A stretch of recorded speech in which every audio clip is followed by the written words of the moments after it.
ناظرین اے P news کے ساتھ میں ہوں ثنا خان اور آپ دیکھ رہے ہیں اے پی نیوز کراچی۔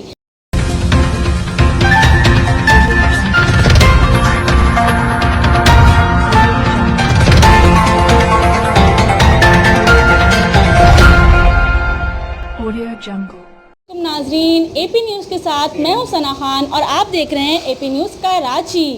تو آج ہم موجود ہیں ڈسٹرکٹ کورنگی پریس کلب میں اور ہمارے ساتھ موجود ہیں کورنگی پریس کلب کے بانی قاری رستم صاحب ہمارے ساتھ موجود ہیں۔ اور جیسا کہ آپ جانتے ہیں 2 روز قبل کراچی میں رینجرز کی گاڑی کے قریب جو دھماکہ ہوا ہے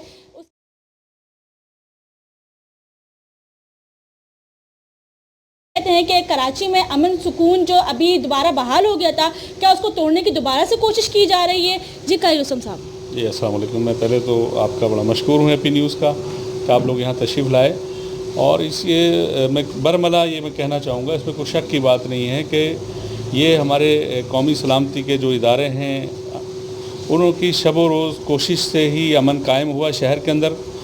اور جب امن قائم ہو گیا تو جو ہمارے اس شہر کی اور اس ملک کے دشمن ہیں وہ نہیں چاہتے کہ یہ امن قائم رہے، اور اسی کو شبداش کرنے کی کوشش کی گئی ہے۔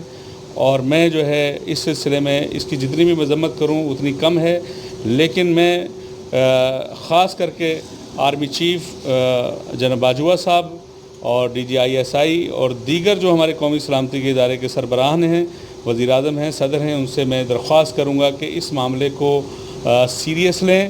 اور یہ امن بڑی مشکل سے قائم ہوا ہے، لاکھوں لوگوں کی قربانیاں اور ٹارگٹ کلنگ یہاں ہوئی ہزاروں لوگوں کی، اور اس کے بعد یہ امن قائم ہوا۔ اور ہمارے جو جوان ہیں پولیس، فوج اور رینجرز، ان کی انتھک محنتوں سے یہ قائم ہوا، اور انہی پر یہ حملہ کر کے یہ میسیج دینے کی کوشش کی گئی ہے کہ دہشت گرد بزدلانہ کارروائی کر کے ہمارے جوانوں کے حوصلوں کو پست نہیں کر سکتے کسی بھی طرح۔ تو میں یہ درخواست کروں گا تمام اپنے اداروں کے سربراہوں سے کہ اپنی آنکھوں کو کھول کے رکھیں اور انتہائی سختی کریں، اور ان دہشت گردوں کو تلاش کر کے جہاں جہاں یہ بلوں میں چھپے ہوئے ہیں ان کے حمایتیوں سمیت ان کا کلا کما کریں۔